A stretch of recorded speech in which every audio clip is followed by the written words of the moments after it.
và nàyคือជារបៀបនៃក្នុងការដាក់ចំណីឲ្យមាន់បាទយើងមានយើងធ្វើពីតាយោនេះខាងក្រោមខ្ញុំយកតាយោ75ហើយខាងលើនេះគឺតាយោ60បាទតាយោនេះ60ហើយតាយោក្រោមនេះគឺ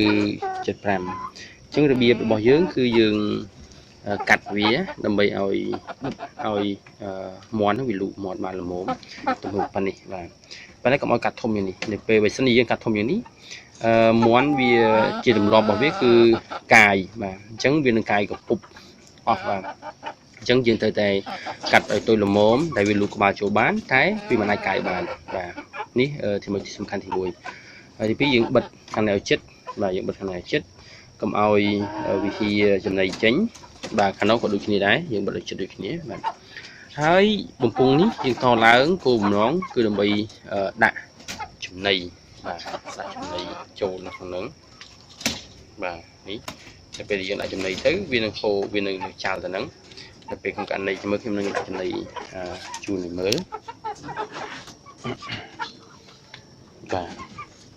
អញ្ចឹងយើងយកចំណីម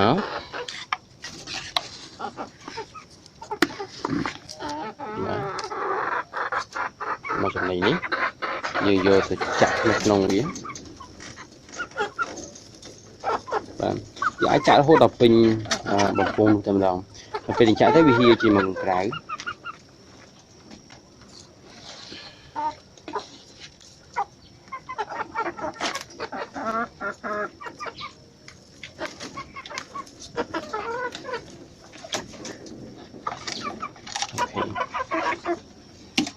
ចឹងគឺវាមានអត្ថប្រយោជន៍ទៅខាង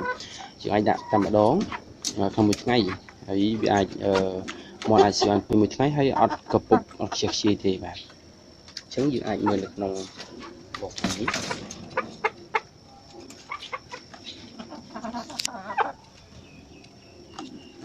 បាទអញ្ចឹងនៅពេលនេះវាមានសល់ចំណីនៅក្នុងហ្នឹងបាទ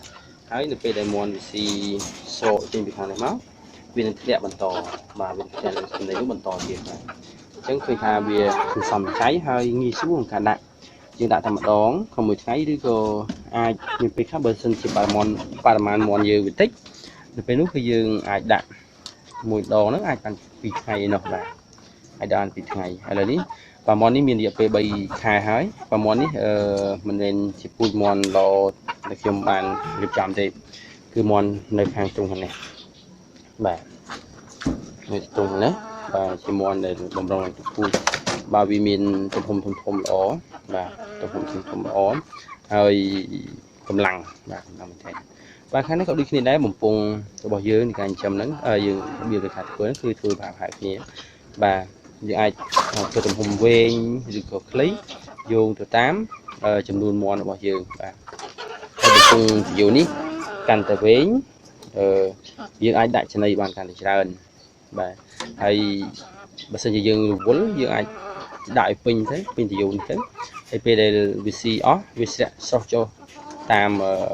សម្រងរបស់វាហ្នឹងបាទអរគុណអញ្ចឹងខ្ញុំគិតថានេះគឺជារបៀបមួយដែលល្អសម្រាប់ឲ្យបងប្អូនអរគ្នា